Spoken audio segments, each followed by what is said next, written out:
What's going on? It's time for another episode of Too Hard for the Radio. Transmitting from the future-free state of Greater Idaho, where I forgot to prep a cold open. I am the one-armed madman. And with me today, from the Badlands of southern Montana, it's Nolan 5150. Nolan, what's happening, dude? Oh, fuck, man. Winter's happening. Sketchy. Winter is coming. Sketchy fun roads. That's what always cracks me up. Everybody around here, it's always. I hate driving on the roads. Me personally, I love driving on snowy, kind of slushy, sketchy roads. Once it gets a solid ice, that's when it kind of doesn't get too much fun. But man, that's why I live that old Yoda life. Any like 4-wheel drive vehicle, except I did drive a rental newer Highlander that was pretty amazing in some really sketchy road conditions. But yeah, old Yoda life, 4-wheel drive. It's like a damn like cat with its claws out in the ice and snow. It's fun. Yeah, I had an old Chevy pickup when we were living in Southern California, and I had nothing but problems with the 4-wheel drive in that pickup. We actually got fucking stranded one night getting stuck 4-wheeling in that thing, and it was never the same after that. I think I might have blown the head gasket or something trying to get it out of there. Is that the? I just never fixed it. Is that the same old Chevy pickup that I may or may not have smashed? Yeah. I think so. Oh, that's right. You did fucking wreck that thing, you piece of shit. I remember that now. I completely forgot about Fuck, that. I shouldn't have said anything. Oh, I totally forgot about that. What a piece of shit. He fucking wrecked my truck. Luckily, that thing was a fucking tank, and they used to build trucks to last, and it didn't really do anything to it as far as I remember. I think it might have like broke the grill or something like that, but I think it was just all cosmetic damage on the fucking thing. Yeah, it was mostly emotional damage to me. That was that was a fun one. It sucked. I remember smashed. You were all fucked up over it. Dude, because I smashed into some fucking sweet little old lady, like picking up her 2 grandkids from school or something like that, and it was not a great situation. Luckily, nobody was hurt, but yeah, that was not fun. And I felt terrible, dude. I felt terrible because that was a sweet truck. I remember. It was, and man, I got fucked over on that truck. Like, I should still have it, but my fucking grandfather decided to give it away while it was sitting in Northern California, and I don't know, like, what the deal was with that. He just decided, oh, I gave you money for something, so I'm gonna fucking take that money back by giving away your pickup and not even asking you before I did it. Just that's nice. That's good business business tactics. That was a lesson learned, hard lesson learned by me. Do not rush to get to work because it's not worth it. Yeah. Especially in somebody else's vehicle. Yeah. Go trying to get to fucking Hollister. Oh, God. We used to, without like incriminating myself, you took a very large advantage of that job for no reason whatsoever. Self-appointed. We never even wore them. Self-appointed loss prevention. Anti-prevention, loss prevention. I exposed security weakness. Where I was going with that was like one of the first times that like I got my when I got that Dodge 4-wheel drive pickup. When I was like the most impressed with it is we were going up to Big Bear at one point and there was a bunch of snow on the road and I put that thing in 4 high and it was just stuck to the fucking road. And we were hauling ass. Everybody else was pulling off to the side, putting chains on. And we're just fucking hauling ass, passing people on double yellows, like not giving a fuck. And I was just so impressed with that pickup. Like that thing ran great. I was in North Dakota one time. North Dakota, like we went into town It's like on Super Bowl Sunday or something like that. Like we got the Sunday off. So Saturday night, everybody wanted to go into town and go to the bars, and they had me sober drive because I wasn't drinking at the time. Still don't really drink now, but a little bit here and there. Anyways, like we're driving into town, and there's, it's middle of winter, it's -30 and snow's on the road, and we get into town, and I'm like going into a parking lot. I'm like, it kind of feels like this thing's pulling a little bit. Like, what's going on here? And I look down, and I'm in 4 high, and I was like, holy shit. I was just driving 80 miles an hour on the highway and this thing in 4 high, and I didn't even notice. Like, these new vehicles are so badass.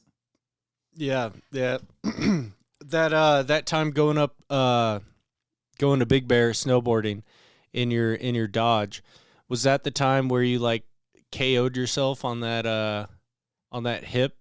Oh, maybe. I don't remember. That was a gnarly one. I remember on the way back down, because you got rocked pretty hard, and yeah, and then I can't remember if you started driving down or something, and then you were like, nah, this ain't happening. But then you looked over at me and you were just like, you know how to drive in snow and ice.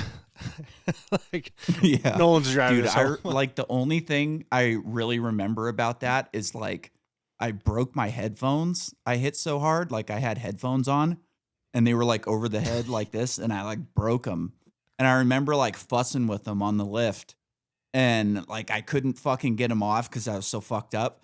And I ended up just like pulling a knife out of my jacket and like cutting the cord and just throwing them off the lift. Yeah. But yeah, dude, that was one of the worst concussions I've ever had. I was fucking gone after that one. Like there was somebody else with us too. It might have been John, and I think John was hammered, and so like I didn't want him to drive. Yep. And so I started driving because he was hammered, and then like I just couldn't fucking do it, so I let you drive. And at that point, I was probably a little leery about letting you drive my fucking pickup after you wrecked the last one. Well, yeah, maybe. Dude, how about that new Land Cruiser that I sent? Dude, that thing's sick, man. That thing, I love. It's just another example of like fucking fashion, man. Like, if you keep your bell bottoms from the fucking 80s or 70s, whatever, it's gonna come back around in style. And that's exactly what I mean. Personal opinion, that's, I think, what car companies need to start doing, bringing back that like tried and true classic style. Because I think it'll sell, honestly, and it would be nice. Dude, new vehicles are ugly as hell. Yeah. I mean, don't get me wrong. Like the new Tacomas, the new 4Runners. Yeah. Not horrible, cool. But there's just a lot. There's just so much cult culture with those old Toyotas and stuff, and I think that thing is just kind of right on the money. Yeah, dude. I saw a picture of a TRD 4Runner on Twitter the other day. I was like, that thing looks pretty fucking sick. Yeah. It was like a camo green type color. It had fucking, like it had like a winch, and it had like a bumper on the front, a little bit of a lift to it, and some mean tires. Like, man, that thing doesn't look bad. It's really the American car companies that have just like destroyed it. Like, I truly feel, and like I'm sure there's like some car historian that could check me on this and probably say that there's some truth to it. I really feel like the Escalade destroyed the look of new vehicles, because it seems like that Escalade came out and it was this big fucking grill with all of this chrome. And that's when like spinners got big and big rims. Yep. And like, I'm not a fan of big rims on most vehicles. Like, they have a place like on classic cars, like, or even like a Corvette. Like, you want to have 20s and 18s or something like that on a Corvette or a Lambo or something. But like on your, your pickup or your fucking SUV, like these big rims look awful. Like, just get some fucking 16s or 18s at the biggest, black, not fucking chrome. Like, I hate all the chrome. It seems like these things are like a fucking, like a rapper's grill, essentially. And I really feel like it all started with the Escalade, and they've been chasing that look for like 25 years now. And like, dude, they should have, like, if Toyota was smart, they would make a 90s Land Cruiser like that, and then even make like a 70s version. Yeah. Like those things were sick. You know, they had like all those big rounded edges on them and flat fenders. And I saw a picture a while back, and I guess they're not doing it, but I saw a picture of like, it must have been a concept truck. Like I thought it was a real truck and I thought they were putting out, but I haven't seen one on the road. But it was a Chevy Cheyenne pickup that mimics my 72 C10. It doesn't look exactly like it, but it has that same type of feel. And it was orange, and it had like or it might have been yellow. I don't know. It was like one of those original Chevy colors though. Yeah. That like, you know, it was a flat color. It's not super bright and in your face. Like thing didn't have a ton of chrome on it, and it looked good, you know, and like these companies could make good looking vehicles if they wanted to. It just seems like they don't. They're just chasing. Like, I don't know. I don't get it. I think there's a reckoning coming for the car industry Yes. here in the very near future where like people just aren't going to be able to afford new vehicles, you know? Like everybody's just loaded on credit cards right now. I've got a buddy who has a buddy that works for a company that does like loan consolidation. So if you've got like a couple cars, you've got credit cards, you've got a house and all these different payments that you're making every month, they'll come in and say, okay, you owe $40,000 for all of your shit. If you consolidate with us, we'll buy it off of you for $35,000 and you'll just make us one payment. And then they'll negotiate with the card companies and all the people that are, you know, holding the loans and say, hey, we'll give you $30,000 up front for this. And then, you know, they kind of make $5,000 on the deal. And he said that the guy is on the phone 12 hours a day, essentially. Yeah. Just they've got lists and lists and lists of people. Like he doesn't have enough time to call all of them.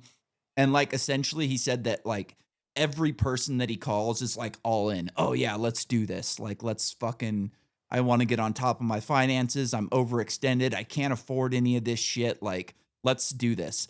And he says that as soon as he tells them that they have to give up their credit cards, they're out. Yeah. Like, oh, well, I can't do that. I live off them. If I give up my credit card, we can't go on vacation. We can't buy this thing. We can't go to dinner. Like, Yeah, that's the they don't point. have enough money to live the lifestyle they're living. And it's just, it's crazy, you know? And like these credit cards are just really destroying people's lives in a horrible fucking way. It's American dream. They're addicted to it. You know, Yeah. It's like you were talking a couple episodes of forced consumerism where they're just put into this. It's not force actually, but it kind of is in a way because of the lifestyle that everybody's kind of accustomed to living to right now is just so far beyond their means. It's not even funny. Yeah. And people are unwilling to live with even close to within their means. And like you just said, man, you think there's a reckoning coming for the car companies because people can't afford these cars, and it's already happening. The only reason that they're still selling is because people are too stupid to make the better choice. It's that fucking iPhone mindset. Oh, I gotta have the newest, latest, and greatest. I don't care how much it is. Gimme. And it sucks. I'm always amazed, like just driving down the road, how many fucking new cars there are on the road. It's like, how the fuck?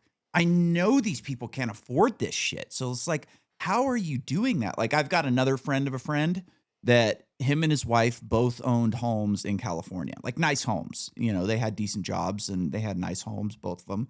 And they got married, sold both the houses, and moved to Idaho.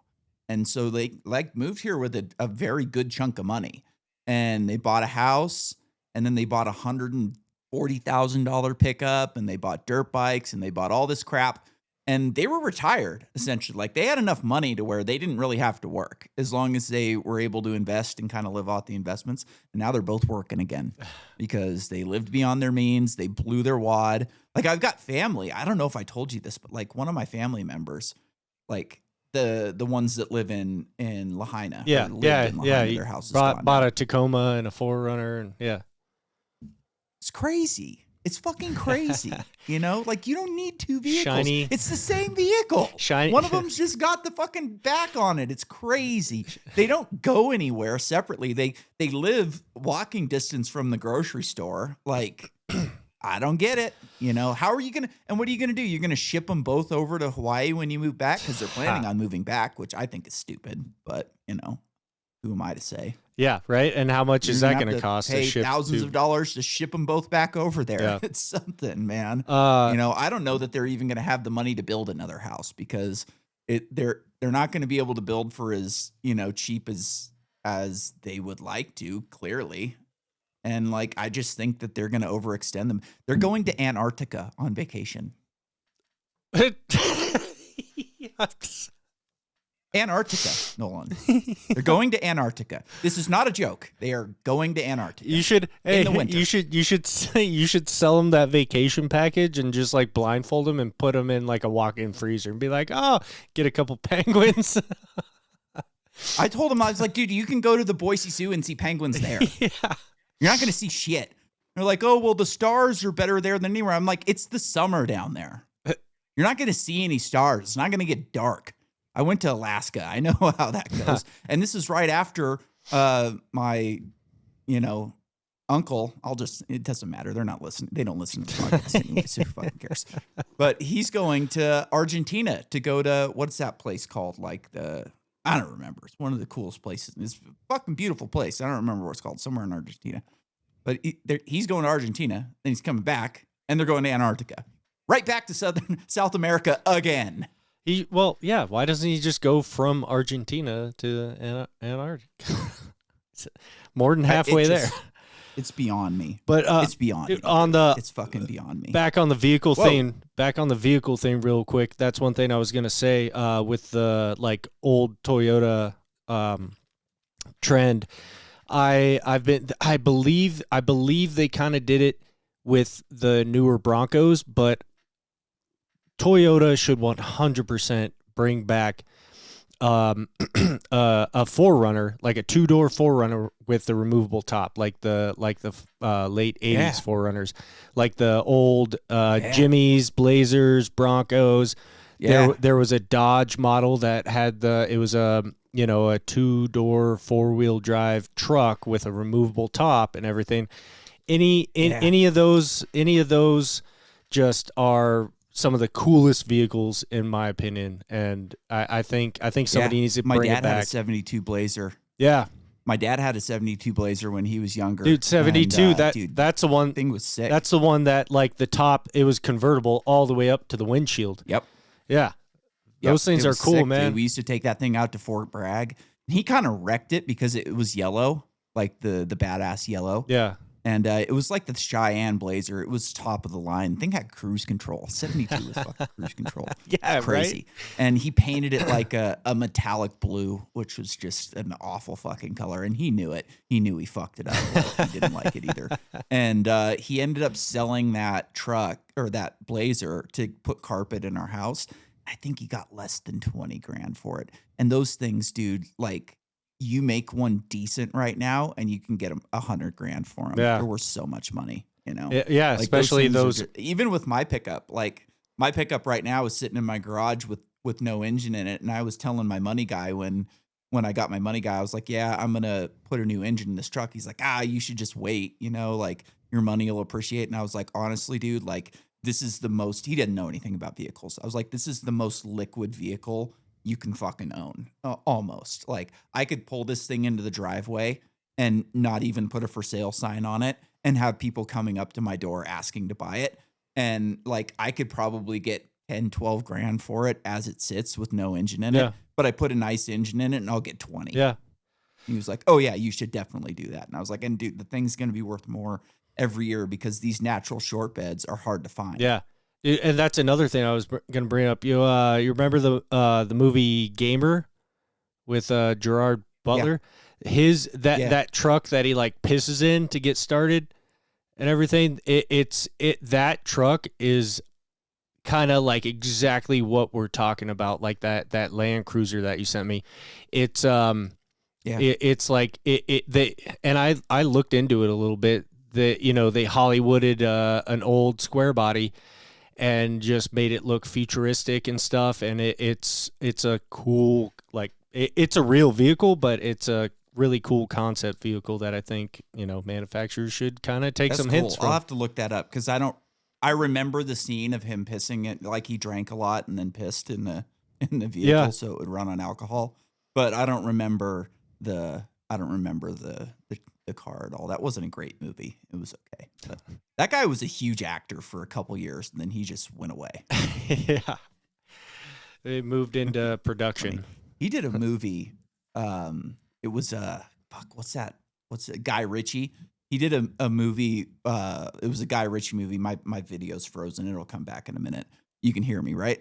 And we're back. We had a little Wi-Fi outage over here at my house. Finally, it was your fault and not mine. No shit, right? I will blame the internet company on that. I did nothing wrong in this aspect. That was all the internet's fault. It's the solar storms, man. You've been seeing all the northern lights. Yeah, I got to see the northern lights. I don't know if I told you this, but so I saw them the one night, and then 2 nights later, I'm out in my hot tub, and getting ready to go out in my hot tub, and I get a text from my buddy in town, and he's like, "Dude, the northern lights are fucking kicking right now." I was like, "Oh shit, they're back out again." Because I didn't see them the second night, so I figured that was it, And I go out and the sky is all pink, and it's like, whoa, these ones even look different. Like it's a different color even. And I think I might have sent you the picture. It was, anyways, the second night. And so then the night after or the day after, I had texted my mom and was like, hey, the northern lights are out. You guys should go check them out, blah, blah, blah. And then the next day I get a call from her and she's like, those weren't the northern lights. That was a greenhouse on Chinden Boulevard. And I'm like, no way, really? And so then I was like, well, if that was the case, then they should have appeared in the southeast for my buddy. So I texted him. I was like, what part of the sky were the northern lights in for you last night? And he was like, the southeast. And I was like, damn it, those were lights from a greenhouse. You're fucking morons. I'm kind of surprised I got to see anything the first night because it was kind of cloudy. And dude, our skies are just awful here. I don't know how skies are for you, but man, we can barely see any stars around here. We got so much fucking light pollution. It's disgusting. Dude, out where I live, which is 15 miles actually east of Billings proper, actual city limits and whatnot. But I can see stars really freaking good as long as the skies are clear. The only downside is on the property there's a floodlight that is on top of a power pole on the property between the house and the shop that for some fucking reason I'm unable to turn off in any capacity. Jesus. It's just on all the time, which I've been meaning to call the fucking power company because after that gnarly hailstorm that tore up all the siding and shattered windows and stuff, it broke. We had the old style light, and then they finally came out and they put a LED light up there, and they've just got wires with wire nuts on them on top of this power pole supplying this floodlight thing. And I'm just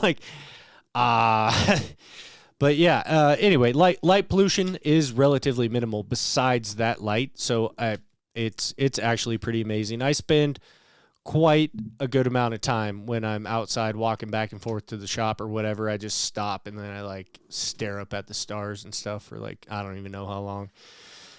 But it's pretty good, man. It's nice. The one thing I love the most is being able to go outside at night and just stop and stand there, and all I can hear is the sound of the Yellowstone River running and maybe some fucking cows mooing. And that's it. I feel like that's a critical thing that a lot of human beings lack. That just constant city drone, that constant light pollution. I think it has a big factor in why human beings are going fucking insane. Yeah. Yeah, absolutely. I don't even remember what the skies were like in North Dakota. I never saw the northern lights when I was up there, but I don't know that I was even looking for them or paying attention. Like I don't know that I would have even thought that they would have been there, you know, and Yeah. there was light pollution up there too. Like I was right outside of the city and it wasn't really a city, but there was a million people living there. So it might as well be a city. It was just man camps, you know, but Yeah. yeah, I don't even fucking remember it. We had a bunch of light poles out there too, you know, that were fucking just disgusting. It's so nasty, like all of these lights at night. It drives me nuts, especially like in areas like we live in. There's no crime here.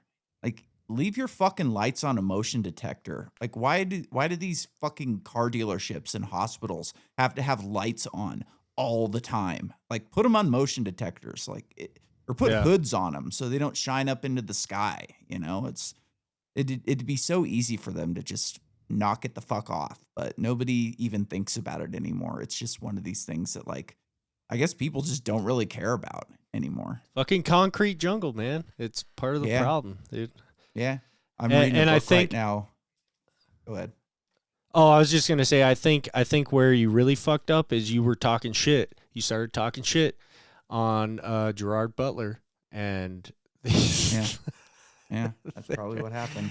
He was a hacker in that one movie where, you know, he was able to fucking kill people and do all kinds of crazy shit. So his ears were ringing and my internet went out. And that's what happens. I was gonna say he did a cool movie. It was a Guy Ritchie movie called Rock and Rolla. Did you ever see that movie? Oh, dude, that movie is so fucking good. That's like almost right up there with fucking Fight Club. That's a good movie. I think it was better than Snatch, actually. Like Yeah, Snatch yeah, was really good, but like I think Rock and Rolla might have been better. And it was just an earlier movie and it didn't have Brad Pitt in it, so like it didn't really have like Gerard Butler wasn't a big actor when he did that movie. He wasn't even huge in what's that 300, you know, like he was like a normal sized guy again like before that movie. But yeah, dude, that movie was sick. And for anybody who hasn't watched that movie, it's very much like Snatch. It has the same type of like feel to it. It's totally all about Guy a painting. Ritchie. Yeah, it's all about a painting. Like that's, you know, like Snatch is about a diamond and Rock and Roll is about a painting. And you never even, I'm not even going to give it away, but it's just a badass movie. Like I enjoyed it. I haven't seen like his newer movies kind of suck. You know, like I've seen. I don't know that I've seen movies. any of his newer stuff. You're not missing anything. I watched one time. Like I saw it was coming out. I was like, oh, Guy Ritchie movie. This will be good.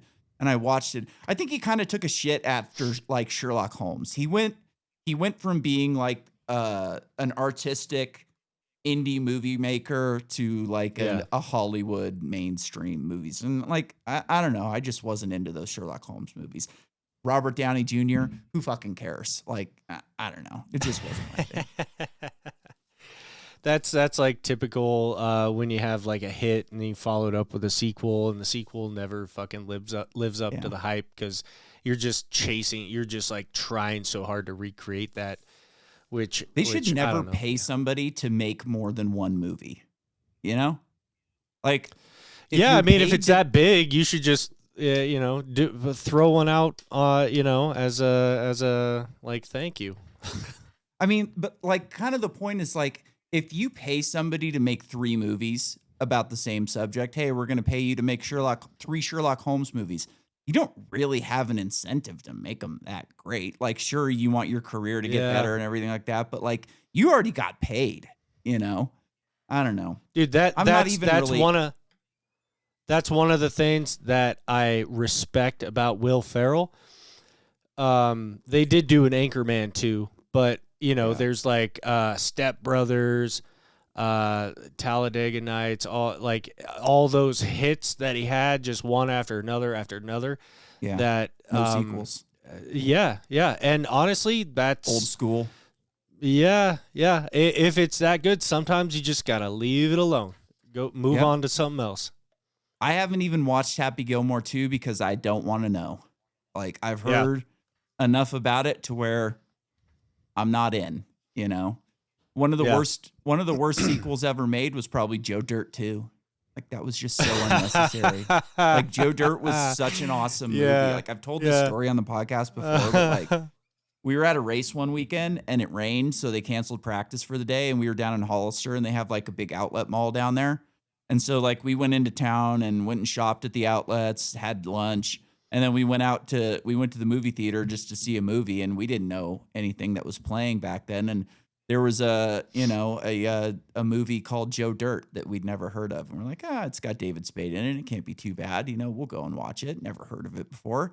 And fucking hilarious. It was Joe Dirt. It was Joe fucking Dirt. And like just laughed throughout the entire movie. And like those movies hold up. They're not making funny movies anymore, No, that's really like sad, man. Like I've said it. That's a big part of my love for reggae. Like life sucks, especially the older you get. It fucking sucks. It gets harder. Why do I want to listen to, like, don't get me wrong, I love some metal. I still love me some rap. That's about it. But a big majority of what I listen to, man, is reggae because it makes me happy, man. Yeah. I listen to some happy tunes, some happy vibes and stuff, and it helps me get through the fucking bullshit. One of my favorite punk songs is Rancid Roots Radical, which is about reggae. Yeah. You ever heard that song before? That song rips. I have. Yeah. That whole album, Out Come the Wolves, is just such an awesome album. I listen to it every once in a while, and like, dude, they're just such a badass fucking band. I had a chance to see them in concert a couple years ago, but Black Label Society was playing the same night, and I went to Black Label Society instead, which sucked because it's like two great fucking bands. Like we don't get a lot of great fucking bands coming into town, and like have two of them playing on the same night was a bummer. Yeah, it sounds like bad planning, man. Like if they should have spread them out a little bit. Yeah, let's obviously they're at different fucking venues, and it's a bummer. It is a bummer. I had a weird dream the other night. It was during the morning actually. So like just a weird ass dream. Like for some reason, like Zach Wilde was at my parents' place and we were like listening to music and like he was getting married to my sister or something weird like that. And I'm like, you don't even like his music. He's 50 years older than you. Like, what the fuck is going on here? And just weird. Right. And for some reason, his song Suicide Messiah kept coming up on our stereo. And I was like getting embarrassed. It's like, he doesn't want to listen to his own music. Like, why does the same song keep coming up like on our fucking stereo in the house? And then I woke up and realized my alarm had been going off for 20 minutes. Which is that song? Yeah. That's funny, man. That's crazy. That's like, yeah, that's crazy. With like that song actually got like injected into your dream too. I don't know. Human brain's a weird thing. Dude, human brain's fucking wild. I don't know. I've been meaning to ask your opinion, but so I have been officially off the grass for quite a few weeks now. Oh, really? Haven't smoked, no nothing, no nada. And speaking of having weird dreams and shit, it's been crazy, man. It suppresses dreams. For sure. Yeah, 100%. I mean, I still had dreams, but they weren't that frequent. You don't remember them as much. They're not as vivid. Yeah. And I'm like I'll get super tired. It'll get to like 10, 11 or something, and I'll get super tired and I'll go pass out, but I'm only able to stay down for maybe like 4 or 5 hours, and then I'm up, and then I'll get maybe an hour and I'm up again, an hour and I'm up again, and I'm like super fucking restless, man. And it's like when I was, like a teenager and shit. I used to be super restless in the middle of the night, and I would just be like kicking my fucking sheets everywhere. I woke up, I passed out the other night, and especially in the winter when it's cold and stuff, my cat's just like in bed with me, and he's usually curled up between my legs or something, and passed out like that. And I woke up and I was sideways, laying next to my cat in my bed with like my feet hanging off the side of my bed. I'm like, what the fuck? I'd give it another month before you like determine if it's like a permanent thing or not. It took longer for it to like get out of my system than because I wasn't really like feeling any physical like withdrawal or anything like that. For me, it was mostly like the ritual of it. I was Yeah. down to once a day before I quit. So like I would, after dinner, I would go smoke some and then, take a bong hit and then go into the hot tub. And it was kind of like the ritual thing. And, now like I don't really miss it anymore. It's been Oh, so months for me now. you haven't been smoking? No, it's been months for me. I've been Oh, off wow. for months, like probably 4 months now. So Nice. no, Right even on. longer, probably 6 months. Yeah. It just got too expensive, It's too expensive and it's so fucking illegal in Idaho that I got paranoid going to buy it because like I would buy like 2 ounces at once. And dude, that's like a felony in Idaho. And Yeah. it got too much. And, there's just having fucking people living in my house. I'm always worried about the cop. Like I've had cops show up at this place multiple times because of the renters that I have. Like right now, the 2 that I have are fine. Like I'm not worried about them, but it's just, I know I probably told you the story about the other guy that I had to kick out of my house. Yeah. The schizo. No. So I had another one after that. So this is crazy. So this guy is just a total fucking alcoholic. I think he's a pedophile too. I need to get him fired from his job. I keep forgetting that I have to. He's been out for a couple months now. Write that down. Write that down. Yeah. So I got to get him fired from his job. Get the pedo fired. He's a janitor at a school. Oh, geez. Yeah. Anyways, like, dude, he told me that he hugged a kid once, and I'm like, dude, you can't hug kids. You're the fucking janitor. What are you thinking? Yeah. Crazy fuck. And then I found a bunch of toys in his room when he moved out, which is just creepy. Totally fucking creepy.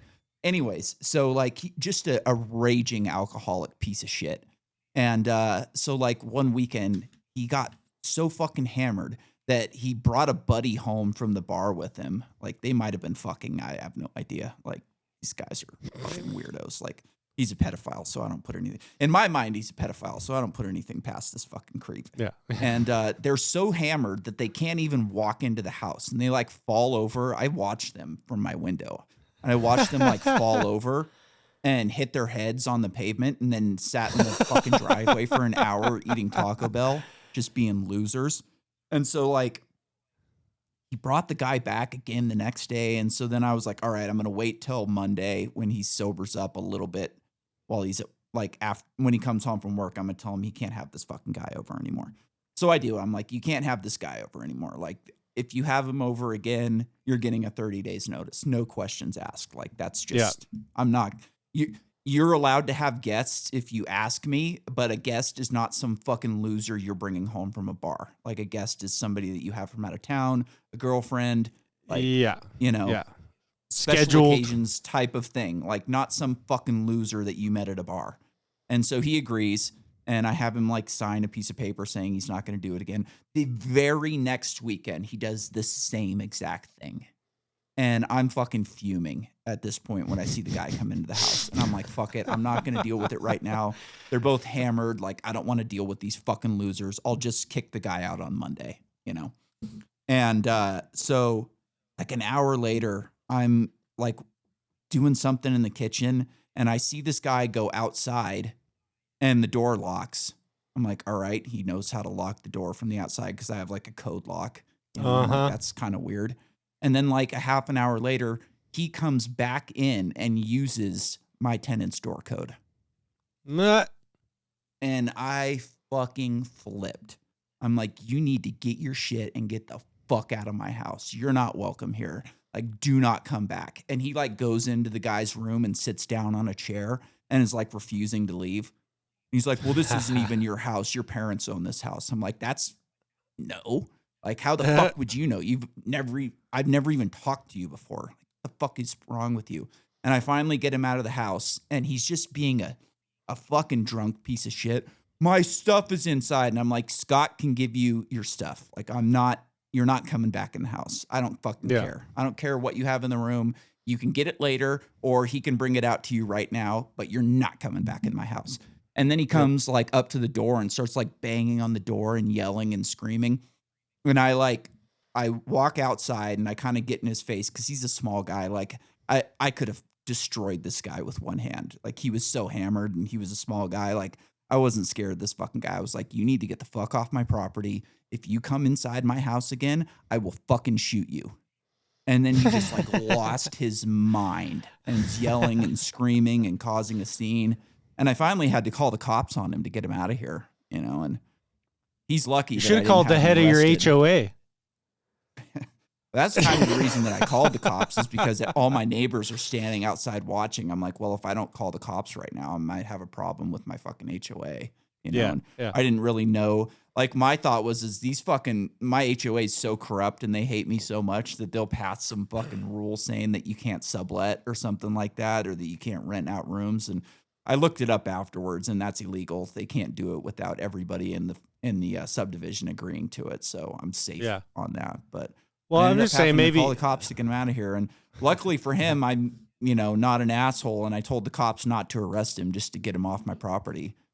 Fucking cops are worthless. They're like, well, if your tenant invited him over, then he's allowed to come over. Like it's a civil matter between the two of you. I'm like, no, my tenant told him to leave. He's being drunk and disorderly. Yeah, and I was like, no, my tenant told him to leave, and he's refusing to leave. Like, well, if the tenant doesn't tell us that he told him to leave, then how do we know it's true? And I'm like, you know what? Fuck you. And he's like, well, he's saying you pulled a gun on him. And I was like, I threatened to pull a gun on him. If he entered my house again. Yeah, I told him if he came back in my house uninvited, he would be shot. That's, Is that illegal in Idaho? That's pretty standard operating procedure here in Idaho. I'm like, oh, well. Is Idaho a stand your ground state? Oh, yeah, dude. Yeah, you're allowed to shoot people in Idaho. They don't give a fuck. These cops are just assholes. Just no weed. Just no weed. Yeah, no weed. You can't have any fucking weed. You can shoot whoever you want. I fucking hate cops. That's why I shouldn't have called them. Like, as soon as I hit dial on my phone, like I was standing by my door so he could hear it. So he could hear the phone like ringing, and he just immediately bolted. And I was like, fuck, I could have just called anybody, Yeah. And he would have heard the phone ringing and would have thought I called the cops. But anyways, I didn't have any weed or anything in the house at this point, so I wasn't fucking worried about it. Yeah, man. Isn't that the nice thing about not like, breaking or bending any laws, when you just feel that relief of like, I'm not going to get in trouble if I don't ever get cops. that feeling with cops, because I've had such bad experience with these corrupt assholes that they'll find something to arrest you for, Like, I don't trust them at all. Do you think you're going to go back to the weed, or are you good off of it now? Oh, man, I don't know. We'll see. Like you said, give it another month. I'm definitely. It was, especially with everything that was going on, just all around in life, man, work, and my fucking string of shitty relationships and everything. I was smoking a lot, and it was one of those situations when the strain that I liked was like one of the heaviest, and I like you said, I'd come home, I'd maybe take a couple puffs off a joint to just kind of chill, and then I would do whatever for a few hours, and then I'd be getting ready to go to sleep, and I would take a few puffs and maybe just sit down, watch some YouTube or something, and until I finally went to bed. And it with everything going on, I was like getting off work, and I was just sitting. Oh, which is another pat on my back. I took up cigarettes again for a little while there, which and the cigarettes I fucking hated pretty much from day one, but it was just with everything going on. How much that was costing, I kicked the cigarettes, not this last Sunday, but the Sunday before. And so I was doing the nicotine pouches and fucking smoking, and I swear I was like ODing on nicotine. Like Dude, my fucking head would just be killing me. Once I swapped to the vape, like I've smoked a couple of cigarettes and they just taste like shit to me now. Like I just yeah. You know, I was a Newport smoker and they just Okay, taste Obama. like shit now. Yeah, no shit, right? Smoke Newport. Dude, Bomb which some actually which is actually title. I don't know. Did I tell you the story of the I found out later he was 23 years old. Did I tell you the story of the Japanese kid that No. showed up at the dealership in the middle of summer? Yeah, okay, so yeah, cuz I had a little sabbatical there for a while, but yeah, man. So for a while in the summer, we're open on Sundays, and then for a few weeks right during and around Sturgis, we're open 7 days a week. So it was a Sunday. We are the only motorcycle dealership open on Sundays for a while, and it's usually pretty dead. And this fucking Japanese kid shows up with some good old boy redneck, and the Japanese kid barely spoke a lick of English, and he was using a translator app on his phone and everything. And then this dude was talking to us, and we were trying to get some information from the kid and everything. He was riding like a 60s or 50s Triumph, like a little fucking Cool. I can't remember if it was a single or a dual. I think it was a single cylinder fucking Triumph. But and I'm sitting there like, what the fuck is going on? So we get the story between the both of them. And then so okay, yeah, this fucking kid, man. I'm assuming he bought the bike in New York. Unless he had it shipped from Japan to New York. But this kid fucking flew to New York and was riding this like 50s Triumph from New York to LA. And and he was broke down the night before. It was pitch black, and then this farmer was driving home on some fucking back road, comes across this Japanese kid in the middle of the night with a flashlight on the side of the road trying to fix his bike. Loaded his bike up, took him to his house, put him up for the night, drove him like 2.5 hours to Billings, dropped him off at Beartooth, and it was. I was thinking he was his mail order bride. No, dude, and it's. I mean, don't get me wrong. Yeah, Japanese people, they age very nicely, but yeah, you could tell this kid was young. But it's super cool story, man. And then so he leaves his bike with us. He goes and gets a hotel for the night, and then Monday, I was off on Monday, and I showed up sometime in the afternoon to do something of my own, and and I show up to the dealership, and this kid's out in the middle of the parking lot in the fucking sun. He's got his fucking bike torn apart. Through social media and contacts and everything, he was able to find, it was a magneto gear, I believe, that broke on his Triumph. He was able to find the part for this vintage motorcycle 20 miles away through social media. Wow. And got an Uber, went and got it, and he's sitting in the parking lot with his bike torn apart working on it. I showed up on my day off, and I'm like, guys, why didn't you could have told him he could have rolled his bike in under the shade at least. Like, fuck. Yeah. So I'm going about doing whatever I'm trying to do, and then at one point he comes inside to our service counter, and luckily I popped up there, and he's got his little translation app, and I'm like, and it was actually kind of funny because me coming from the Japanese motorcycle world, I was like, give me that, Yeah. So I read his little translation thing, and he was looking for some size tap or some size of a nut, and so I just kind of took over from there, and I didn't have it. Nobody in the shop had that size tap. So I go back out there and I'm like, you're sure this is the size you need? and everything. And then we're going back and forth, man. I dug so deep into my spare hardware stores to find this kid what he needed.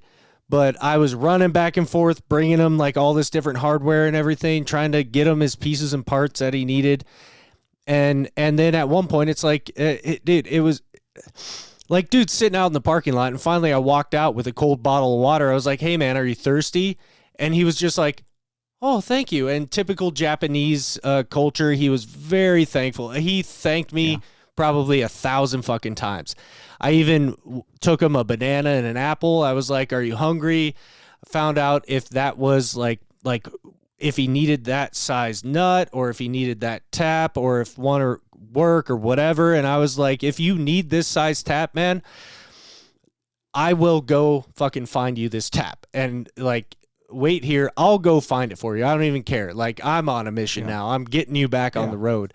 And so it took a few hours and everything. We moved from one side of the bike to the other side of the bike, had to find some other little clips and whatnot. And it was super cool. At one point, he's in the parking lot, gets his bike back together, first kick, boom, like fires up, gets it going. And then I go back over and I'm like, are you good? Do you need anything else? And he was like, no, thank you.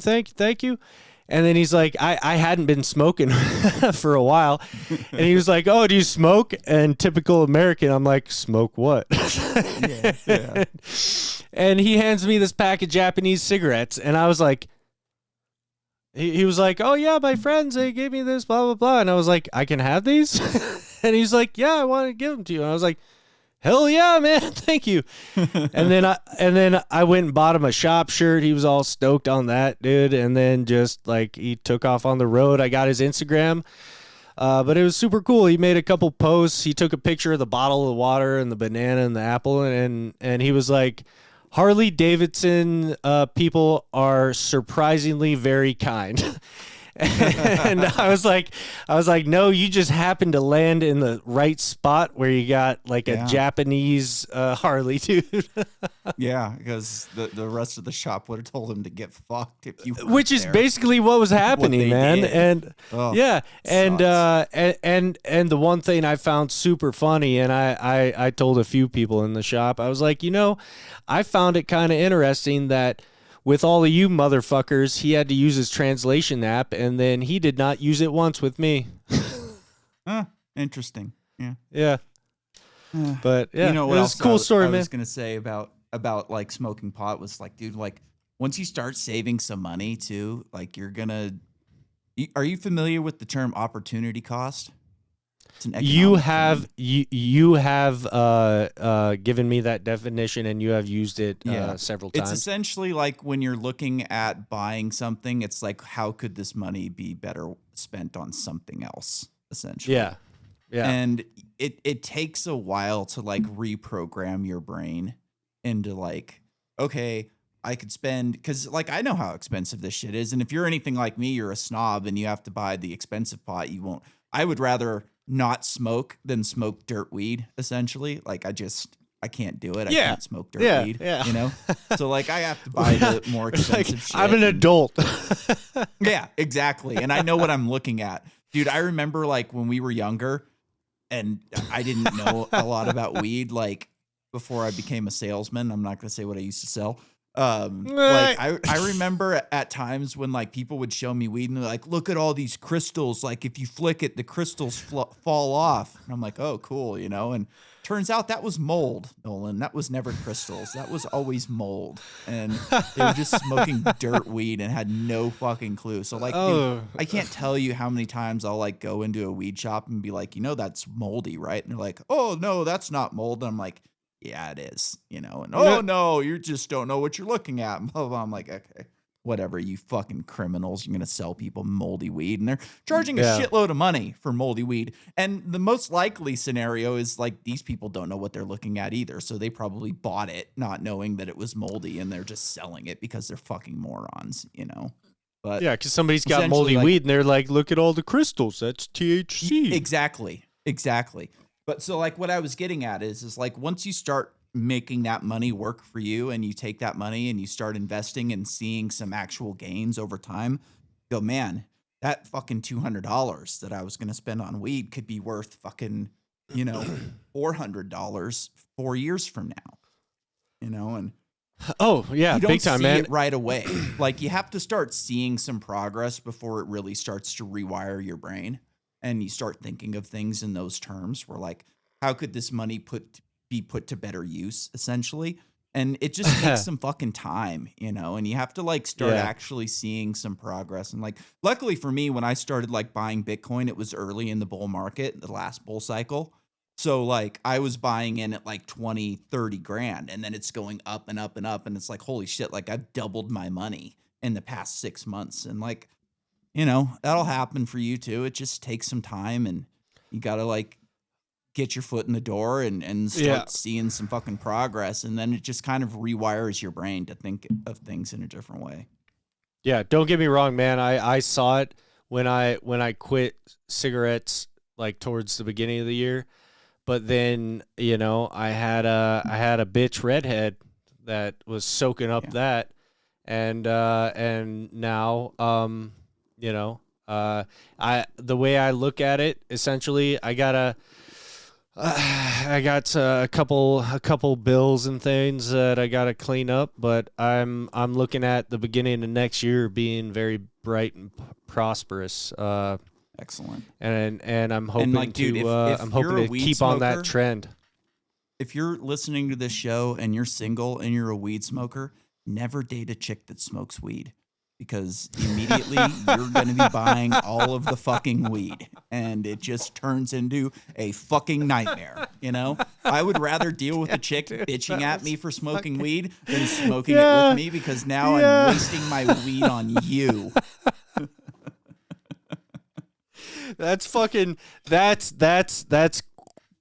top shelf life advice right there. It absolutely is. Like I have been there before, and I tell you, it's not worth it. I was always one of these like recluse drug users where I would never bring drugs to the party. Like I want to smoke my drugs and do my drugs by myself and get stoned. Like I don't want to be sharing it with everybody and wasting my fucking drugs on you idiots. Like fuck that.